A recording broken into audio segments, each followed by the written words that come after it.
We put a bow in 1997. It's Analyzing Attitude, Episode 9, coming to you on December 29th, 1997, from the Nassau Coliseum in Long Island, New York. Baby New Year's here. Stone Cold Steve Austin's on a rampage, and a whole lot more. It's Analyzing Attitude, Episode 9.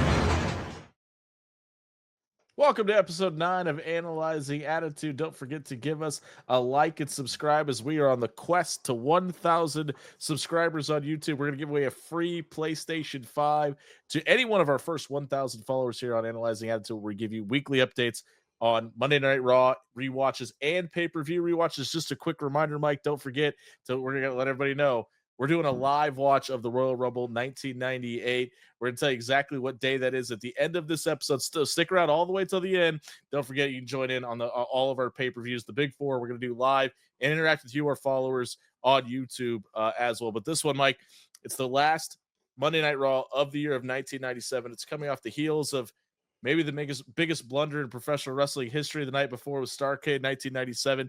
Michael Cole, Kevin Kelly, and Jim Ross on commentary to open this show up. Yeah, it's pretty much in the WWF's court at this point, because there was, like we said, big fumble last night at Starrcade. He had the biggest gift on a silver platter in Hogan and Sting, and it did not go well.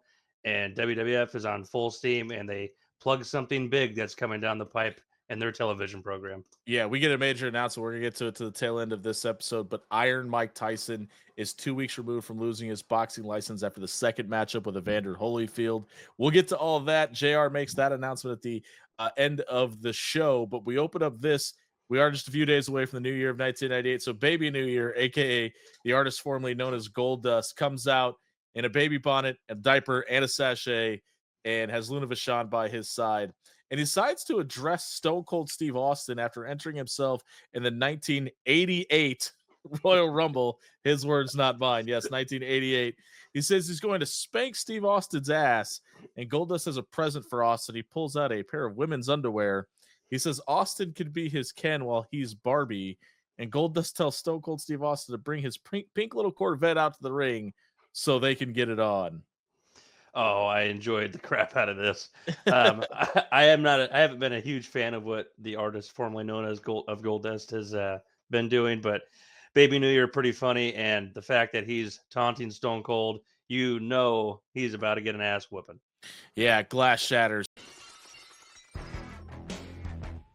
And here comes Stone Cold Steve Austin. He does not look to be in the mood to joke around. Austin comes out and tells Goldust to suck on his little pacifier because he has something to say. He doesn't believe in New Year's resolutions. He said in 1997 he was almost paralyzed, but he's still here. And the bad language, the fingers, and you know which two he's talking about, and the violence are here to stay. Obviously, Stone Cold just about 5 months removed away from the Owen Hart injury. We still haven't had surgery on the repaired neck, but this is the second week in a row where we get a Stone Cold Steve Austin and Barbie reference and a pacifier reference in the middle of the Attitude Era. Maybe not anything more Attitude Era than that.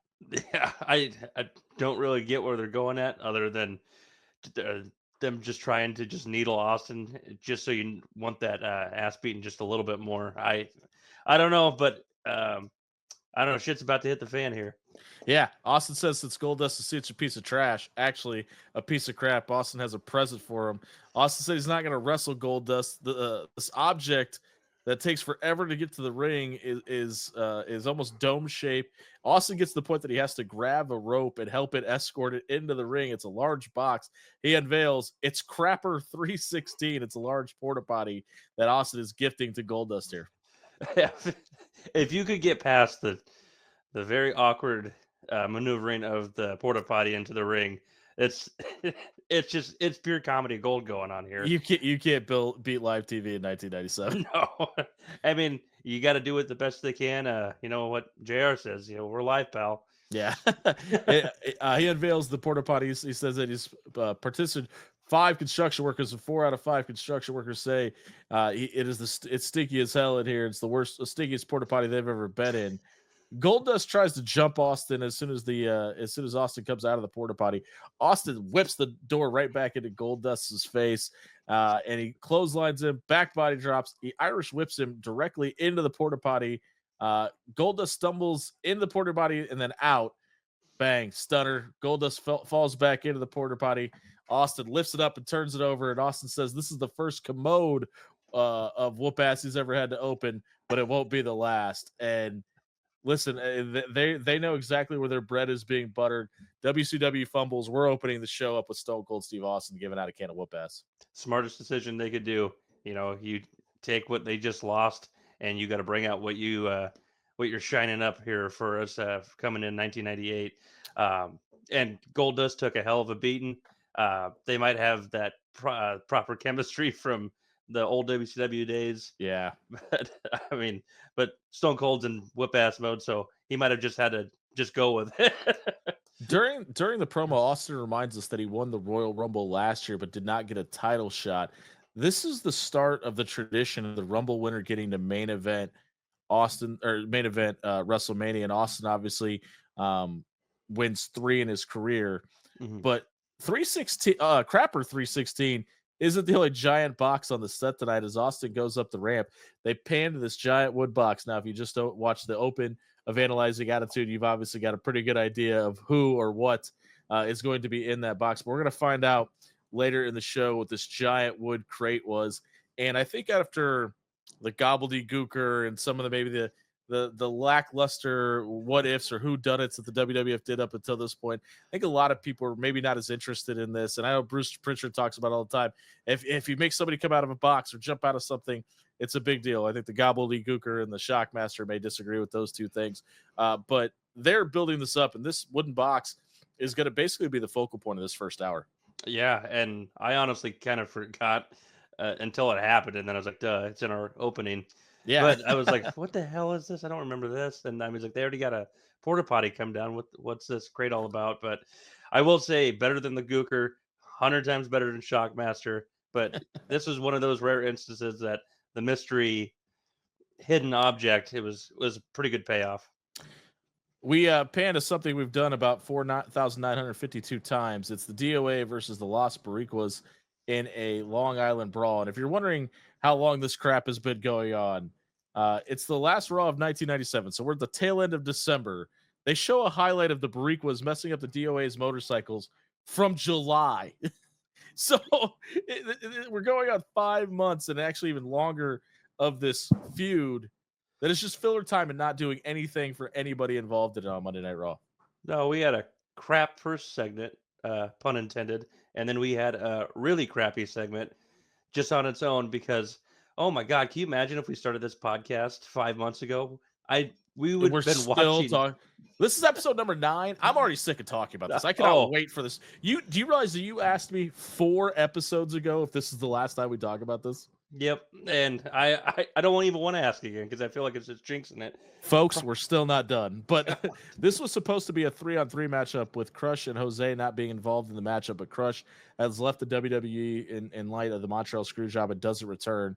But Savio accidentally kicks Jose in the back of the head. And yes, Jose, who was not even supposed to be in this match, ends up getting rolled up. He gets announced that he's not a member of this match and still ends up taking the pinfall in this match in the DOA win. So even if you don't care about what's going on, the commentators don't care, the refs don't care. Why should we care about this? Why does it keep going? DOA win again. Here we go. I still want an answer. It's been 25 years and we don't have answers. I don't think they had answers at the time. No, either.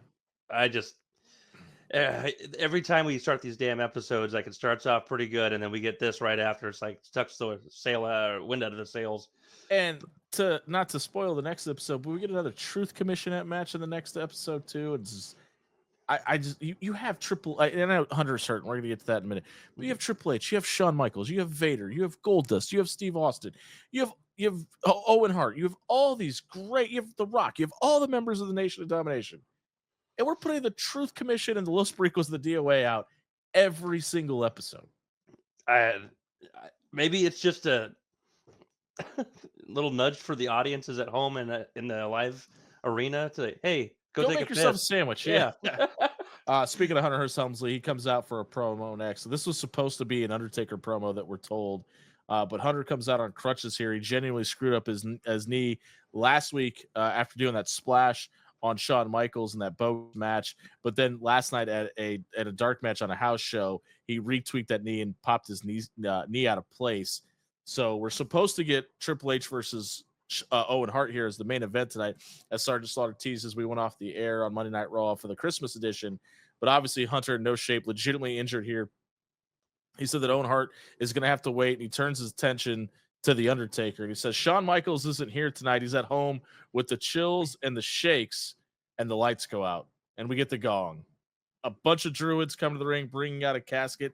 The commentator team talking about what the Undertaker is going to do when he pops out of that casket to Triple H. And Triple H, as nervously as he can, says, there's only one thing to do at a time like this. It's to break it down. And the DX theme music hits, and Shawn Michaels pops out of the casket. JR gives us a great line. He goes, they got us again. And listen, DX is delivering on these aha and gotcha moments week in and week out, and the audience is still continuing to fall for it. Yep, and this was very effective. And finally, they're doing something to promote this big WWF title match at the Royal Rumble, the second biggest pay-per-view of the year. Yeah, so I mean, about damn time, and it was a good gotcha moment. Those guys are histories for it. Obviously, we all know Shawn's gotcha moment in 2005 with Brett, yeah, masterclass. So it was fun, and it got the conversation going about this match we're leading into here in a few weeks. And the funniest part of this whole thing is Shawn poses, the pyro is supposed to go off in the ring, and it doesn't. And you can see him and Hunter pointing at it, clearly not happy about this. But Shawn says that the World Wrestling Federation, he says, if it was up to the World Wrestling Federation, he came out of that casket with a couple of skanks. But since Shawn Michaels only dates the finest women in the world, one of which is in Venice Beach, California, that is he talking about Sunny here? He has to be, right? That's what I was thinking, because he wasn't with Mrs. Hickenbottom yet. Right. So that happened after he went into injury. So that's the only one I can think of, unless he had a fling that we all didn't really know about. And the biggest bombshells of the evening get dropped. Shawn says there's 2 new members of D-Generation X. And he points at Shauna's boob. She got a boob job since the last time we saw her. And he has to point them out. He calls them her Tatankas, which is, people forget, Shawn Michaels ended Tatanka's undefeated streak at the WWF. So Shawn not missing a chance to be as petty as possible here. And Hunter says if he had a nipple for every guy who said Shauna was the best looking woman, he'd be a millionaire. That's not how money works. But Shawn says Hunter will get rid. Shawn says that Hunter will rid the WWF of the nugget that is Owen Hart before making more China boob jokes.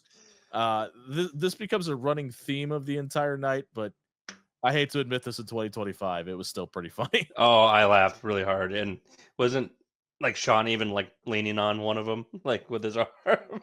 Yeah, and it gets better throughout the night. But Shawn says out of the goodness of his heart, he's giving the Undertaker his 3rd shot at the WWF Championship, and he says in 1998 is going to be the year of DX, and nobody can crash their party.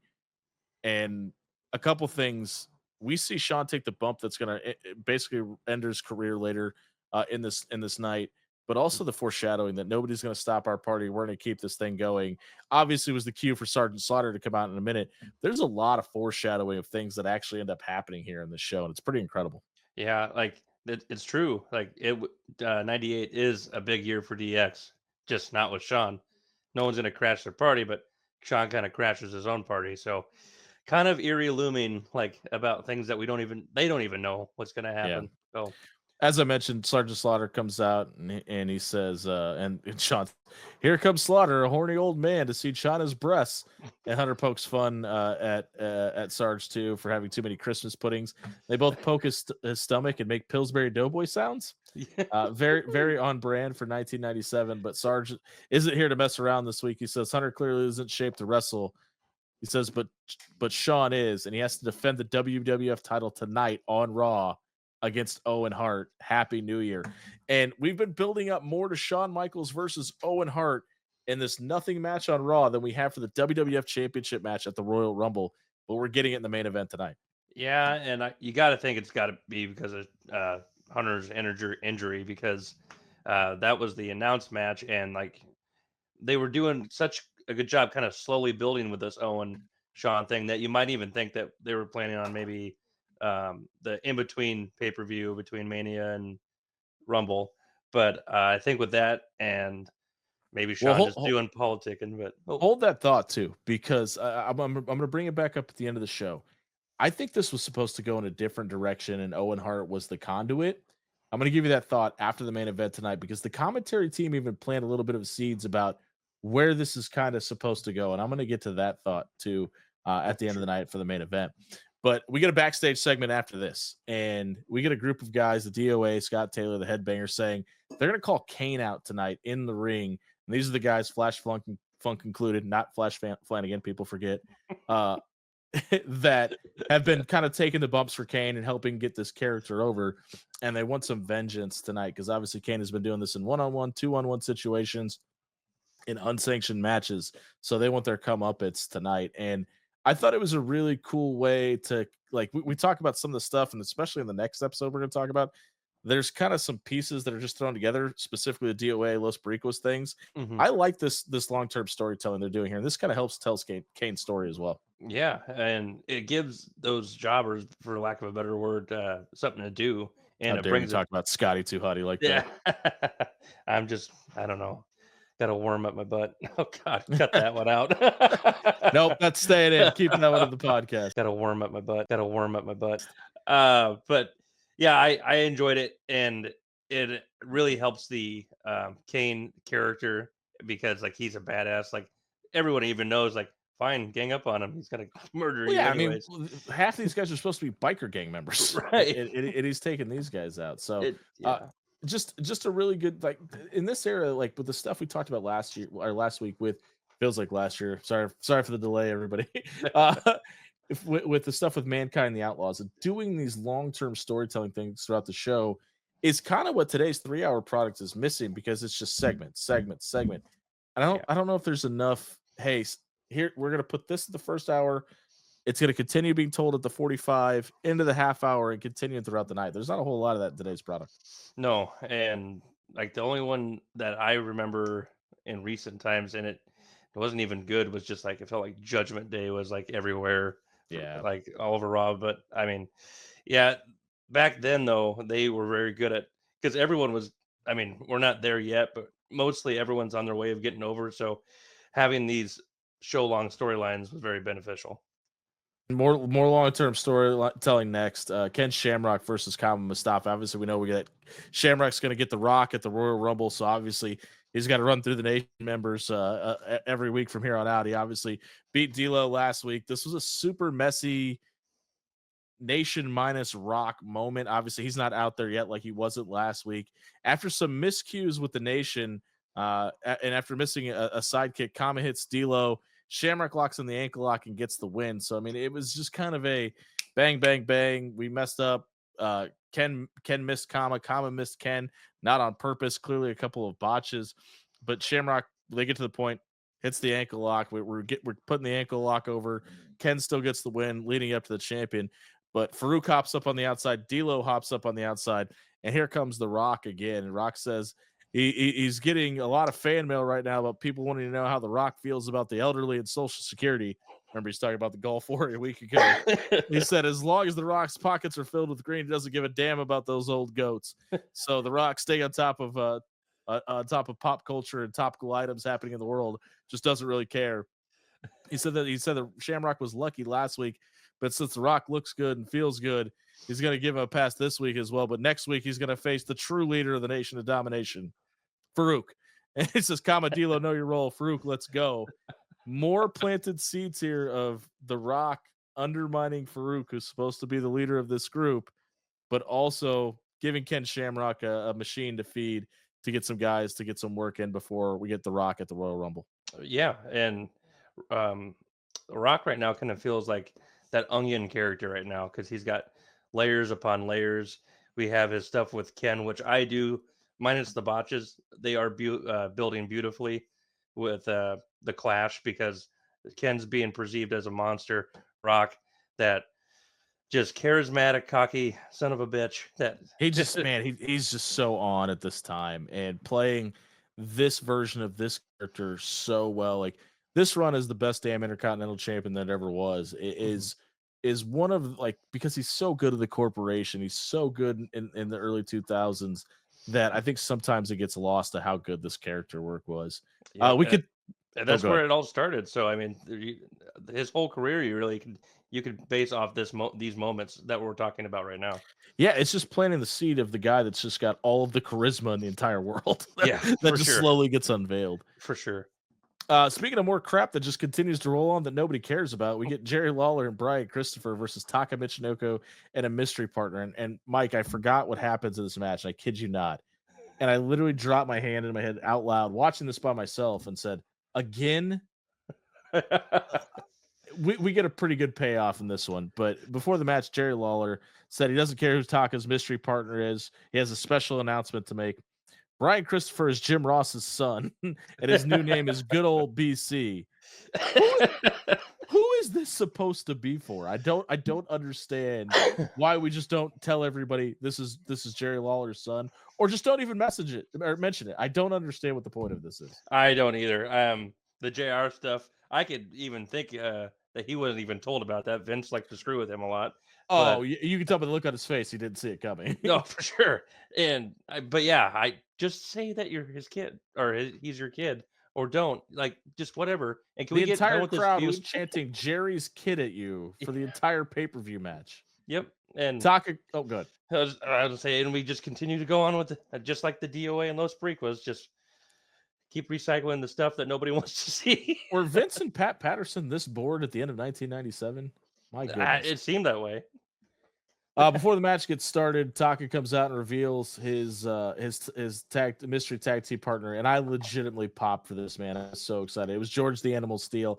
We talked a couple weeks ago about our dad, both of our father's favorites, Ivan Putski. George the Animal Steel was definitely one of my dad's favorites of all time. He was inducted to the Hall of Fame 2 years ago before this moment. It actually hadn't had an in-ring performance since 1990, and the crowd obviously loved to see him. This was one of the best pops of the night. Yeah, I mean, I totally forgot about this, and like when that popped up, and I had like double take because I was like, "What?" I was like, all right, I'll give it a watch."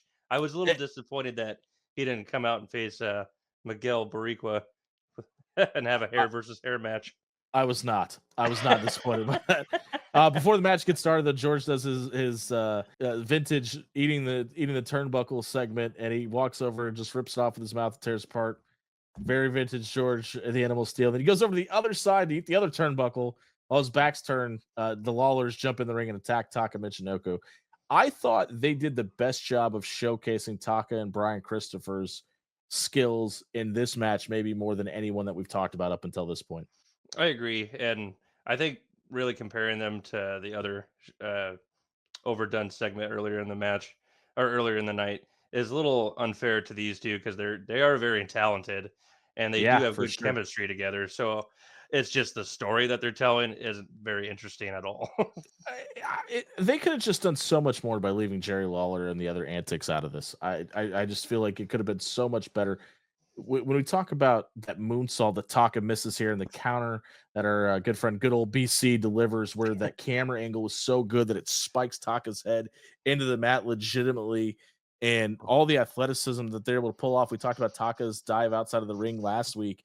Like these guys are so athletic and so talented. They're just put into stupid storylines with Jerry Lawler, who's way past his prime, and George the Animal Steel, who I love and is a great character, but is 5 years removed from his last in-ring performance. And we're putting them in there with these guys. And I think the thought process was, let's put these old timers in there to even showcase how much more and how young and how athletic these guys are.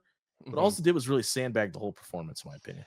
I agree. Like we've been talking about this for weeks, but it's the freaking start of the light heavyweight division, and we're showcasing legends, and they aren't light heavyweights. And it's fine, but I think it'd be more beneficial if it was like an endorsement, like raise their hand after a match or a pep talk before a match or something like that. But I just the Jerry's involvement just made me realize that Vince already had no serious thought into the light heavyweight division. Taka missed that moonsault we just mentioned, or hits the moonsault that he missed that we just mentioned a minute ago. King comes out and starts rubbing his crotch underneath his trousers and then punches Taka in the back of the head. I don't know what that was supposed to implicate. But Jerry goes for a moonsault of his own, and George the Animal Steel, who's supposed to be the baby face here, pulls out a foreign object and throws Brian Christopher in a headlock and jams him in the throat with it. And that distracts the King. Taka gets up and gets cut off again, and that sets George off. He comes in with that foreign object, gets the DQ. The Lawlers get the win, but George the Animal Steel chases Jimmy Cornette as the referee up the ramp just to get another opportunity to showcase that wooden crate again. That's the focal point of this hour, but really cool to see George the Animal Steel.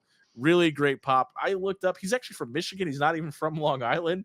He wasn't living there at the time, so I'm not sure why he was included in this match, but maybe it was for the nostalgia pop. They got it, it delivered, and it worked for me. Yeah, it was very cool to see him. I don't even know if I've seen that match before, so like it did catch me off guard, and it was kind of cool to see. I had zero idea it was coming. Yeah, it was cool to see like somebody from the golden era in the setting of the Attitude Era. So it was neat. He might not have Yeah. been from. Oh, sorry. Go ahead. No, I was gonna say, and just kind of fast forward a little bit. It's not the last time we see him either. We don't see him for a while, but he comes back with the oddities and has some stuff to do. And he was a school teacher at this time. Do you know that George the Animal Steel actually has a genius IQ? I did not. Yeah, he's a very intelligent, or was a very intelligent man, and obviously a very great character throughout his time. But very cool to see him back in this moment. Absolutely, and he might not have been from Long Island, but we're getting close to a hometown boy from Long Island here. We are. We kind of continue a story, probably the best story that we've been telling for a long time now, up until this point. The Outlaws come out and they recap. They're still in their vintage South Park gear with Cartman on the front of it, and the Outlaws come out and they recap and show some videos. The incredible leg drops Billy Gunn has been dropping and showcasing his athleticism, and just leaving Dude Love laying the last couple of weeks. They recap locking Mankind in a freezer a week ago, but then Dude Love's music hits. And remember last week we got Mankind explained to us backstage that the reason he was here is because when you break Dude Love's ribs, you also break Mankind's ribs as well. We get the Dudster's music, and he appears on the Titantron, recapping how the Outlaws have broken his ribs and thrown him off the stage, which he's sad about because he could have jived with these cool cats. And then we get this weird, like, horror film movie music that plays over it, and he starts to transform. And there's some pretty bad CGI, even for 1997 standards, where Dude Love transforms into Mankind. Mike, what did you make of this segment where he just kind of face morphs and spins into Mankind? So they did such a good job earlier in the year with when he had the sit down on the Titantron with all three characters. Yeah. And for 97 standards, that was amazing. What I get what they're doing, but the CGI was so terrible. Even like you said, 97, we could have maybe spun that around and did something a little bit more simpler. But Well, I think what makes it so bad is how good Mick was 2 weeks ago, portraying all three of these characters in the ring without any graphics yeah, or at any once. computer works. It was. I think that's the other reason. But Mankind says that he's thawed out, but his heart still remains frozen. He knows that Raw is in Long Island tonight. And to your point, Mike, he said Mrs. Foley's baby boy is home, so Cactus Jack should do the honors. And we see one last transformation, and Mick turns into Cactus Jack. Says he's not Dorothy and he doesn't have red shoes, but the boots he has were made for kicking the Outlaws' ass. He said there might be two of them, but Chainsaw Charlie is here and has another surprise for the Outlaws. And he comes out with his famous Barbie, his barbed wire wooden bat behind him.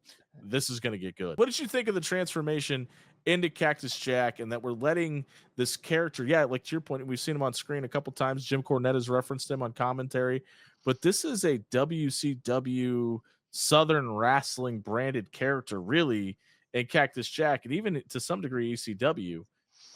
But he's a guy that you saw, electrocute Abdullah the Butcher in the chair, and was the guy that had the wars with Vader and dropped the elbow off the apron, which we see in this match.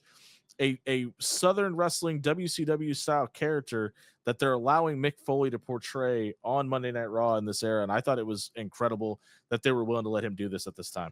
Oh, for sure. And I think that has a lot to do with Vince seeing that we just need to let these guys cut loose and do what they think brings people to the dance. And and I really do like how they treat the Cactus character. Like he's, It's a big deal. yeah, he's like, whatever, say Pokemon fans, he's their Charizard when you evolve. What a reference. I'm not even a Pokemon guy, so I'm surprised that one Okay. even came out. But but Cactus was the only one that was really known outside of WWF, so he has the reputation. So the way they prop that up, I dug it.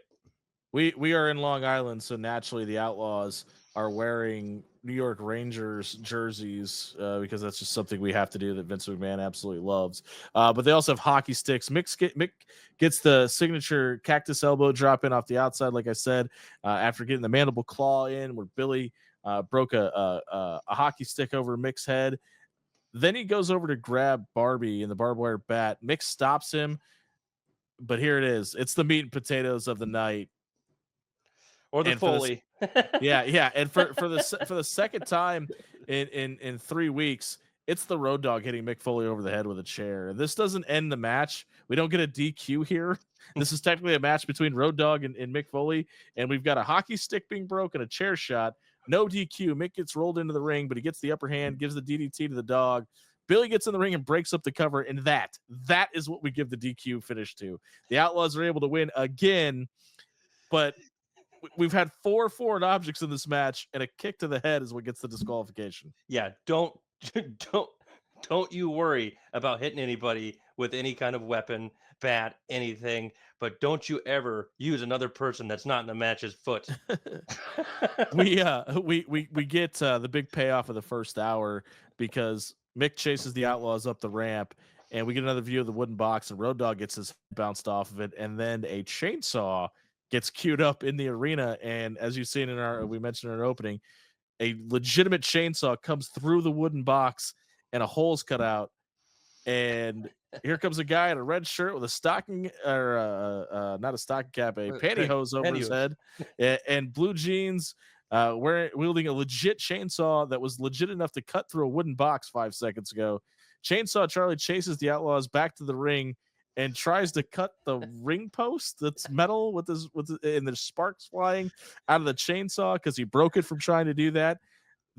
We all know this is Terry Funk, and you could see through the pantyhose that this is Terry Funk. Yeah. What a moment. I mean, just like what Vince McMahon told us last week in his promo that we're going to dip into the Jerry Springer side of things. I don't think anybody could have saw this coming. No, I think this is like not Jerry Springer, but I mean, I don't know what this is. It was fun. That's what it was.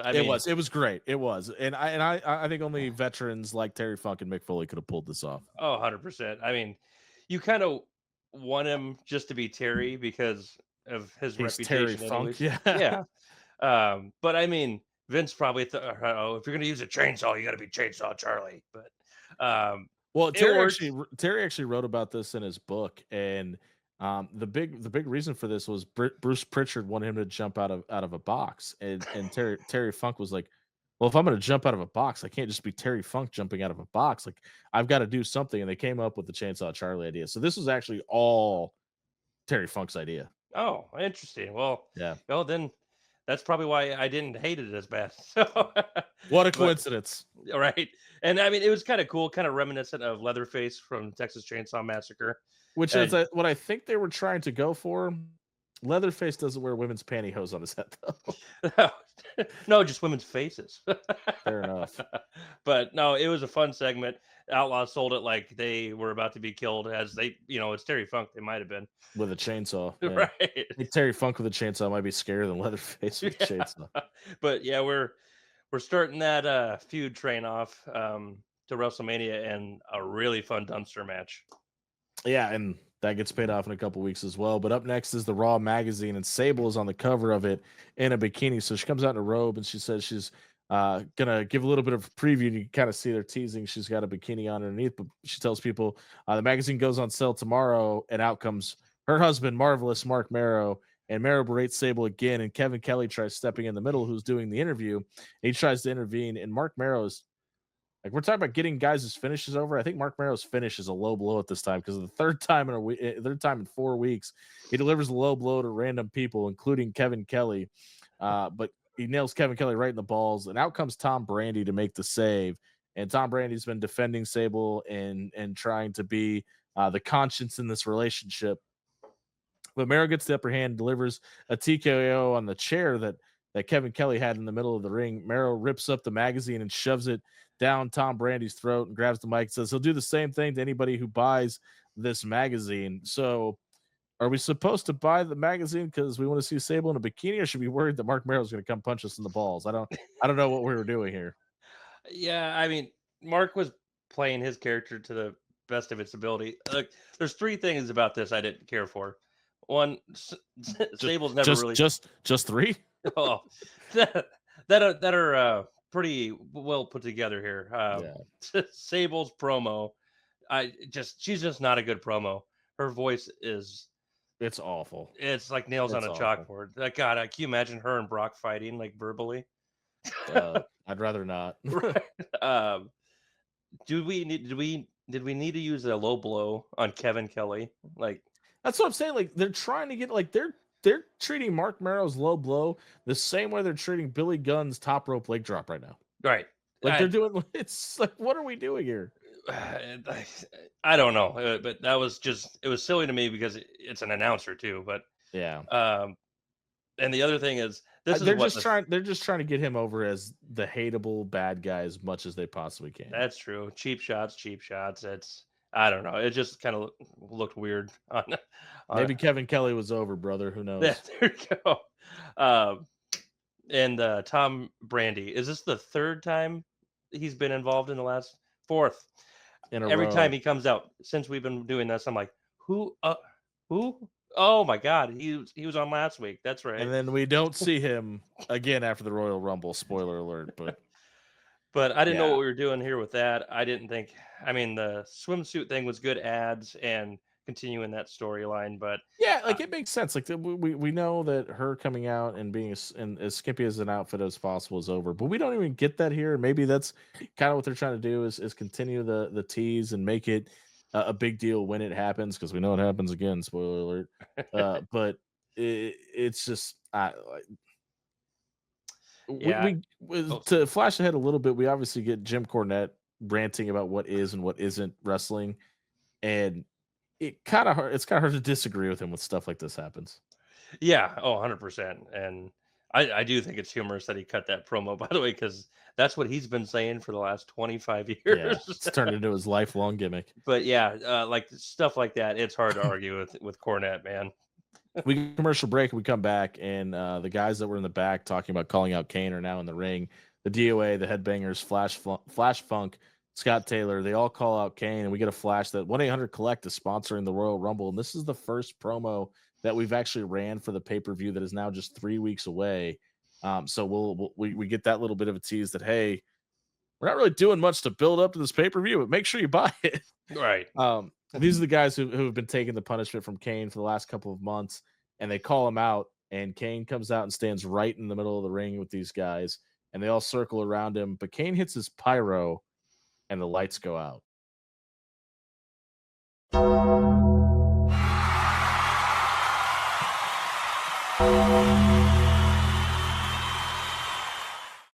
The other guy that's been taking the blunt of Kane's punishment is the Undertaker, and his big brother comes out, and the jobbers in the ring are encouraging Kane to attack Kane and get in his brother's face. And the Undertaker steps up, and in this moment, this was a really cool visual to see this, where it kind of felt like for the first time the Undertaker needed backup. We talked about it with the casket match about all the guys it took to help Yokozuna at the Royal Rumble in '94. And now for the first time, it looks like the Undertaker may be getting some assistance in his career. Oh, absolutely. And it was it was good teasing throughout the night too, with the jobbers saying they're going to get their revenge. And then oh yeah, here comes Undertaker. Maybe he's getting his revenge. Yeah, And they all then looked very happy to see him too. yeah, and then when they and then they allude back to what Taker said, he would never fight him. But you got to think if he's not going to fight him, he'll always have his back. Yep. So the visual of those two standing toe to toe, which we'll eventually see as the Brothers of Destruction, it was a good teaser, and it was fun to see these jobbers get jobbed out here. Yeah, listen, and the Undertaker throws the right hand, but he lands it on Chains' chin, not on Kane. And the Brothers of Destruction, to your point, clear house, and they come back face to face. But Taker starts to back up, and he exits the ring. And Paul Bear's beside himself on the outside ring so much that when we come back from commercial break, they tried to show it from the other angle because they were afraid. Clearly, they didn't get Paul Bear's emotion, which is going to be a big storyline for the next couple of weeks. But Taker goes back up the ramp, and I thought this was so weird because they were just standing together face to face. But Taker looks into the camera, kind of like we had Sergeant Slaughter do last week, and says, "Kane, I'll never fight you. I will burn in hell before I fight you, Kane." But he was just standing right next to him in the ring. I don't know why we had to do this into a camera. Very weird. Kane's like, what? No. Yeah. But it's because you got to tell the audience, not Kane. But yeah, that's the kind of stuff it's hard to suspend your disbelief. But it's all right. We're off and rolling with it. We are. Yeah. Listen, now we have our Kane and Undertaker on the same side. And this is a story we're going to tell heading all the way into the Royal Rumble. We come back from commercial break, as I mentioned, with the Paul Bear stuff. But then we cut to the Outlaws backstage, who are now with Michael Cole, and they're freaking out a little bit. And they're taking it out on Michael Cole and yelling at him. And as they're yelling at him, a chainsaw fires up behind the door that they're standing in front of, and Chainsaw Charlie and Cactus Jack break down the door to the locker room. So much so to the point that the door flies off the hinge, and the cameraman has to catch it. We get to see his hand in front of the camera actually catch it and hits the cameraman. But the Charlie and Cactus run into the locker room and they scare the Outlaws off. This was comedy gold. Oh, absolutely. And I really wasn't expecting it to keep going. I thought they had their payoff already done early in the night. So the Chainsaw Charlie's cutting up benches and cutting up the rest of the door and just being as unhinged as possible. Yeah, like it just makes me look forward to more upcoming weeks here, just off of these feuds alone, not to mention the main event stuff. Yeah, obviously these guys are class acts. We know what the Outlaws become, and Cactus is such an established character, and Terry Funk's such a legend. It's just going to be so entertaining to be able to watch these guys, and it just kind of solidifies that everything that the Outlaws get past this moment, they really earned kind of in this feud. Right, and it's good for everyone. I don't remember, did Terry wrestle in WWE or F before this? Yeah, he had the run in 85 and 86, and then he obviously comes back in 97. But for a guy that wrestled in Japan, wrestled in the South, wrestled in Nashville, wrestled in Texas, wrestled in California, wrestled in the AWA, he was just so good. But the problem is he's obviously late in his career. I think he was in his 50s at this point, that he had done all the territories to the point that he was so known that when he shows up on WWF TV, everybody's like, yeah, that's Dory Funk's brother. That's Terry. That's Terry Funk. Absolutely. So it just a great look here for him, because remember, this is a lot of this is the new generation, post the new generation. This is the Stone Cold Steve Austin generation. I don't know how many people that at this time frame, and me at this point, I had no idea who Terry Funk was. The only reason I knew who Terry Funk was because of his run in ECW. I didn't know Terry Funk from the AWA or his days in Memphis. Oh, same. And honestly, looking back, when I got like the WrestleMania anthology DVD and I saw Mania 14 and he was Chainsaw Charlie, it took me, I don't know how, it took me a few minutes. It's like, he looks so familiar. It's like, oh my gosh, that's freaking Terry Funk. So yeah. I get it. But a guy that also spent a lot of time in the South, and he mentions it a lot, it's Jim Cornette.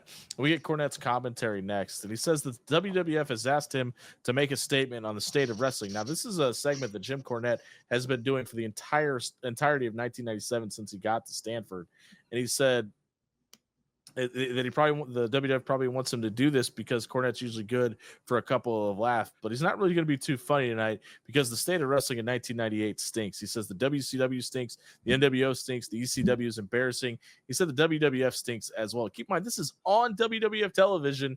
He's mentioned the NWO and WCW and saying that the product sucks. And he said, if you need further proof, look at Raw last week. And he makes a great point. He says, you got a guy coming out in a Christmas outfit as a Christmas tree.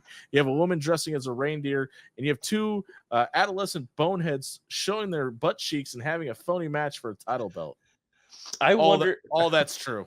Everything he just said happened. Oh, 100%. And now these two boneheaded adolescents are talking about it on a podcast.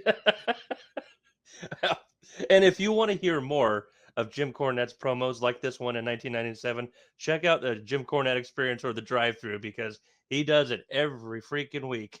Free plug, Corny. You're welcome. Hopefully our millions and millions of followers come over to your podcast today. But I just feel like he was so mad, and he's like, Vince, I need to do a promo tonight. Well, I'm sure this is exactly the stuff you're hearing in the creative meeting at this time, right? Sure. So, I mean, it was good stuff. Corny mentions that he's been in Stamford, Connecticut for 2 years working for the world's largest wrestling promotion. The problem is there hasn't been any wrestling in those 2 years. He said the problem in wrestling is the two biggest companies are ran by a wannabe game show host with fake hair and fake teeth, and the other company has a building full of Yankees who wouldn't know a wrist lock from a wrist watch. He said it's about time we kick sports entertainment to the side and let the wrestling fans watch wrestlers wrestle. Nobody has respect for tradition. If nobody's going to bring wrestling around here, and his New Year's resolution is to bring real wrestling to the WWF.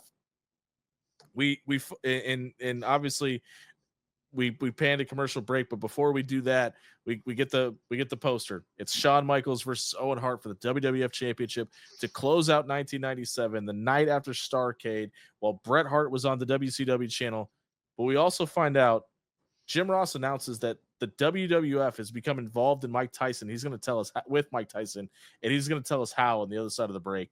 This is how you win the second hour, man. This was the biggest news. It was talked about on SportsCenter. It was talked about on news channels. This was talked about all over the country. This is a year and a half after Mike Tyson bit Evander Holyfield's ear off. It's 2 weeks removed from the rematch of that. His license has been suspended. Nobody knows what's going on with Mike Tyson. They know he's not allowed to box. And Vince McMahon opens up the checkbook for $3.5 million to not only get Mike Tyson, but to get Don King involved. And they're going to announce what he's doing at their biggest show of the year when we come back from break. Yeah, and it, like you said, very smart placement on where they want to put this announcement in the show. Very smart business, because good or bad, Mike Tyson was the most talked about person in that time frame.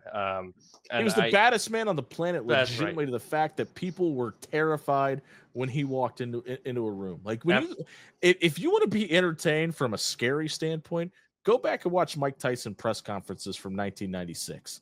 People were you had people in the crowds at press conferences yelling, "Get him a straitjacket" when Mike Tyson was answering questions. Like, he legitimately, like, he might be the funny ha-ha guy on The Hangover now. That was not Mike Tyson in 1996. No, he was not to be trifled with. Mind was not afraid of anything or to do anything. And I think it was perfect timing with him being suspended from competition. Oh, without a doubt. And Vince jumped on it. It's like, we don't need him to actually wrestle. We can sell the crap out of this Mania with him attached to it. Yeah, when we come back from commercial break, that's exactly what Jim Ross says. We get the graphic.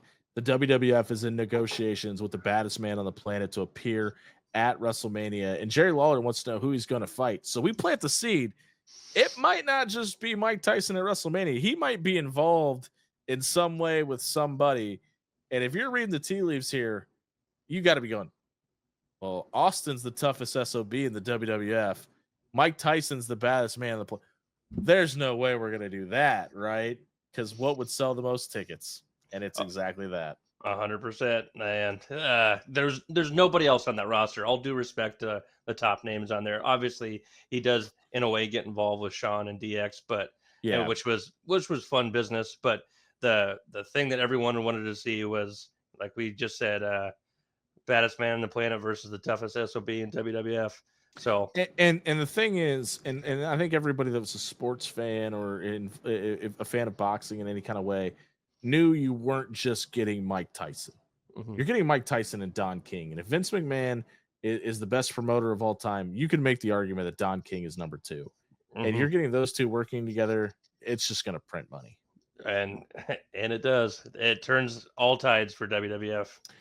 I want to ask, though, obviously the big thing around the Montreal Screwjob was Vince couldn't pay Brett, but he's breaking out $3.5 million here to pay Mike Tyson. Now, Brett was guaranteed $20 million over a lifetime contract, where Mike Tyson is $3 million for one appearance. Do you think that probably sat wrong with Brett and maybe the people that left the WWF as well, that he was willing to write this check but couldn't pay his top star? 100%. And I also think that could be the reason why he probably not the like even half the reason, but in the back of his mind, he's like, I could use some of that money I was going to pay Brett, and I can go get Tyson. Because No offense to Bret Hart, right, he wasn't drawing Mike Tyson money in no, 1997. no. Obviously, Brett's a way better wrestler, but Yeah. yeah, you can't draw money like Mike Tyson. So I there had to have been even more bitterness on Brett's end, just seeing how much Tyson was getting paid, because 3.5 million in That's a 1997 lot of is money. holy crap. I mean, it's a lot of money now to Yeah. like people like us, but like regular like wrestlers are making that at this point. But yeah, 97, that was a lot of money. We get the main event next, and Owen Hart comes out and he's sporting his new look Black Heart gear. I forgot how bad this entrance music was. It might be the second worst in my opinion, right behind Right to Censor. This was Yeah. awful. It was like it felt like backup beeping, and I don't know. Pipes banging. It was horrible. We're not gonna play it. I wouldn't do that to you guys. I don't want to do that to you. It's not good. Go look it up if you really want to. We will It's get a not good. better one here with Enough is Enough, and it's time for a change. But Well, no, we get that, but it's still the same music behind it. oh yeah, It's not sorry. good.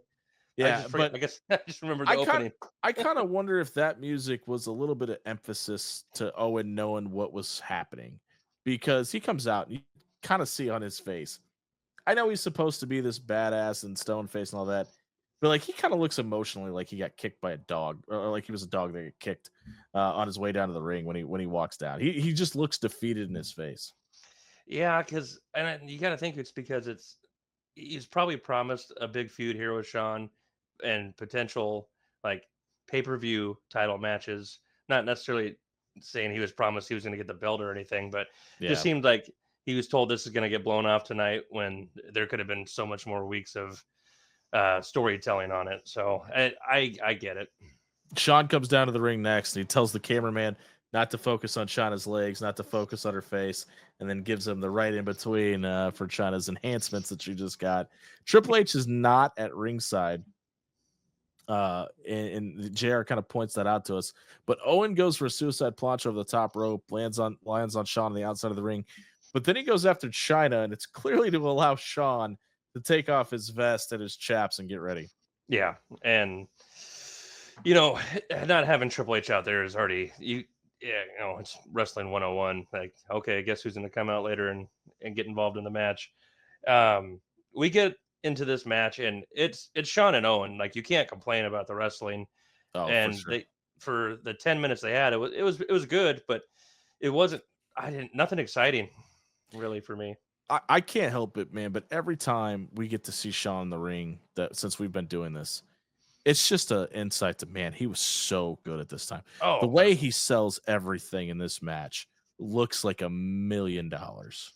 I don't think there's been a better seller in the history of wrestling than Shawn, especially at this point. I mean, yes. yeah, he was great in 05 and on. At this point, he was the best, man. And you know who was the most you know who was the most over in this episode of Raw, though? Who's that? I think it was the ramp. It was like the star of the show with all the Chainsaw Charlie stuff and the emphasis on that box. And half of this match takes place on the ramp before it even gets started. We get the vertical suplex from Owen Hart, and then he gets up and then he smashes Shawn's face into the ramp as well. Owen wraps Shawn in the ropes once they finally get back into the ring. And I mentioned it earlier in the show. Shawn takes the over the back what's a not a suplex, body over drop? the back body drop. Thank you. Over the ropes, and we kind of see exactly how Shawn injures his back at the Royal Rumble in the casket match. But it's just more foreshadowing that we talked about at the beginning of this episode that just unfortunately keeps happening. Mm-hmm. Yeah, and it's just by chance, and it's like that little room for error, and it's just unfortunately that's where it hits, and thank God it wasn't the end of everything, but it ended up probably being the best thing for him. But yeah, just unfortunate. We get back from commercial break, and these guys are still on the outside. We talked earlier about the Outlaws and disqualification stuff. Apparently, countouts aren't counting tonight either. But Hunter has finally made his way down to the ring, and Owen crotches Shawn on the guardrail. We talk about his selling, and we talked about it a lot. They're clearly doing stuff to pop the guys on the other channel too. And Shawn Michaels gives us the best impersonation of his O face that he possibly can when he takes this bump on the rail. And it made me laugh. So I'm sure it got Kevin Nash and Scott Hall to chuckle on the other side as well. Absolutely. I mean, if it's there's nothing wrong with what he did, so why not have a little bit of fun with it and pop each other? I laughed. It made me laugh. But we finally get back in the ring. We get that cool WWF Championship graphic that flows across the screen. And Jim Ross gives maybe the best dig of the night to the other channel. He reminds us that Owen Hart has to pin or make Shawn Michaels tap out. And he says that Owen is the master of the sharpshooter. And this should be a pay-per-view main event because we know it's going to be better than a lot of pay-per-view main events that we've seen lately. Clearly talking about the finish to Starrcade the night before. Listen, after getting their asses kicked for over a year, take the pot shots and the victories where you're at, because at this point you don't know if you're going to get any more, but we clearly know that they do. But yeah, I think they were salivating to get that one in. Yeah, and another thing that we kind of get a running theme of, we talked about running theme. Shawn finally gets some offense in and knocks Owen off the apron. We talked about the Ken Shamrock main event a couple weeks ago where Ken didn't sell a couple of Triple H's punches because he was so gassed. Mm-hmm. Shawn threw some of these punches on the outside of the where Owen is leaning up against the railing.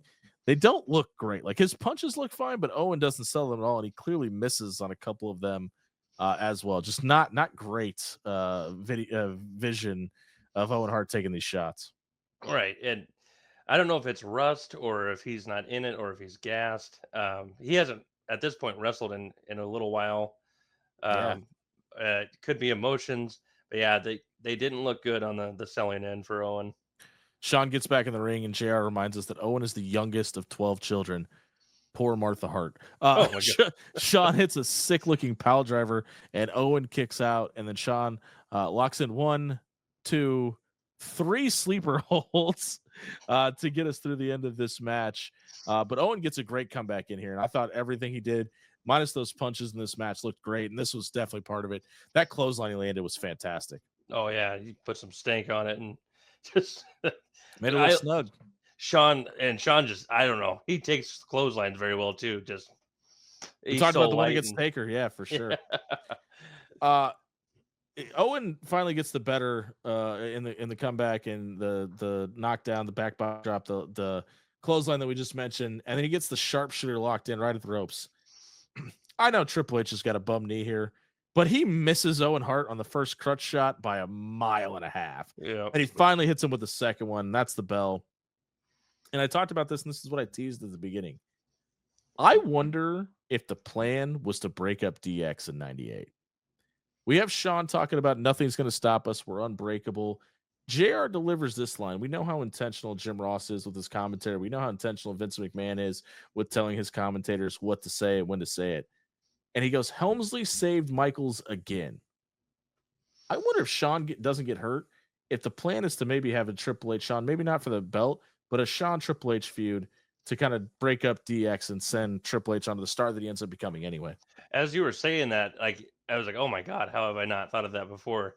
Like, if he didn't get injured, obviously, plan still a go. Got to break up at some point, right? Yeah. I mean, probably Shawn and Austin still, and Austin wins. So what's there for Shawn to do afterwards? Yeah, part of me wonders if Shawn's healthy and they know he can go after it, does Hunter kind of screw something up at Mania, and that's what sends it off? Yeah, do we turn Shawn face? Do we turn Triple H face? Yeah, that'd be a good one. And I 100% now think that's what they would have done, because Vince historically doesn't like keeping people together very long anyway. Yeah. So unless the Truth Commission, the DOA, or the Los Break ones. Yeah. Oh yeah. You can't break that bond. Yeah. While this is happening, though, I think it's important to point out we get the main event of Shawn Michaels versus Owen Hart on Raw. The main event on Nitro, it's the rematch between Sting and Hogan for the WCW Championship. Now, listen, announcing that and the build to it all night, which they do, is clearly going to win you the ratings. And Nitro draws a 4.6 tonight, and Raw draws a 3.6. But again, they win the second hour. And Nitro ends that show with Sting hitting a Stinger splash where the referee gets in the way and they just fade to black with no result. And that is how we end 1997. A disqualification by Owen Hart, or Shawn Michaels getting disqualified against Owen Hart. No finish. We get the biggest pay-per-view in WCW history with the rematch of the main event on Nitro with no finish. And I get it. This is episodic television, and you got to leave cliffhangers, but you've got to be able to pay some stuff off eventually if you want people to keep coming back. Oh, And for sure. it works, right? But the decline starts to happen for WCW to some degree, and WWF starts to take off because they start paying things off. Now we're full swing into 1998 next week, and more importantly, and I think this is what more than anything why WWF starts winning the war. We're full speed into the Royal Rumble mode as well, and it is the Stone Cold Steve Austin show from here on out. Oh yeah. Oh man. And the Royal Rumble, like Mania is probably the best show of the year, but I think Royal Rumble is everyone's favorite. Just the surprises, the chaos, and we have the inevitable coronation of their top guy right now, and he is swinging for the fences, and it's just money to keep watching and drawing, while the other show is taking a crap on the on the bed. Yeah, well, that and listen, this is the first time that Stone Cold Steve Austin has come out to open the show and hasn't come back. And Nitro does a 4.6 and Raw does a 3.6. You don't think they learned their lesson here? Everything next week is all about when is Stone Cold Steve Austin showing up. That's a theme that runs throughout the entire year. Yeah, and like Vince McMahon said, he is the greatest draw in wrestling history. I mean, bar none. You have the argument for Hulk Hogan, but the biggest boom period and is now or in the thick of it, and it's Stone Cold, and you cannot have him if he's healthy. You cannot have him just in one segment of the night. You got to have him everywhere because he's pulling the load. Well, we teased it. We asked you to stick around until the end of the show. Again, we're doing a live rewatch of the Royal Rumble 1998. It is on Netflix, or sorry, no, it's on Peacock. You can watch it on Peacock along with us. We obviously, for copyright reasons, won't be able to show it here on the air, so unfortunately, it won't be on here. But please watch along with us. We're going to watch it live on YouTube. It's our first ever YouTube live. We had Brian Alvarez for our first ever pay-per-view. We're going to do our first ever live. Brian's not with us this time. I don't want to give misnotions that that's happening. But we hope you can join us. We're going to do it August 6th. That's a Wednesday night. We're going to do it at 8:30 p.m. Standard Central Time. So wherever you can watch anywhere in the world. Please come in and leave us a comment. We'd love your thoughts going on in the show, not just the match. We're going to review the entire pay-per-view. Don't forget to like and subscribe on YouTube because we're going to enter you into a drawing to win a PlayStation 5 for our first 1,000 members. We will do that drawing live on the podcast the day that we get that 1,000th follower. Hopefully it's around or before WrestleMania. We will do it during the WrestleMania rewatch if we're able to get there. And listen, Mike, we're not going to stop at one. We're going to give away a bunch of stuff here on Analyzing Attitudes. So it always helps the channel. It's going to help yourself out to win some free cool stuff, courtesy of Analyzing Attitude right here on YouTube. 100%. Just, stay tuned, follow us along, and, we're looking to have a lot of fun. That watch along, have some good questions along. We'll answer those as we're going along, and you can let us know your favorite Royal Rumble moments and Stone Cold moments, Attitude Era moments. It's going to be a good time, and can't wait to hear from y'all. Like, subscribe, give us an oh, hell yeah. Oh, hell yeah. In the comments below. It's been Analyzing Attitude. We'll see you next week for episode number 10. See you next week. That was just a glimpse into what Analyzing Attitude has to offer. If you liked what you saw here, here's what we suggest next for you. And if you're not down with that, we got 2 words for you. Like and subscribe.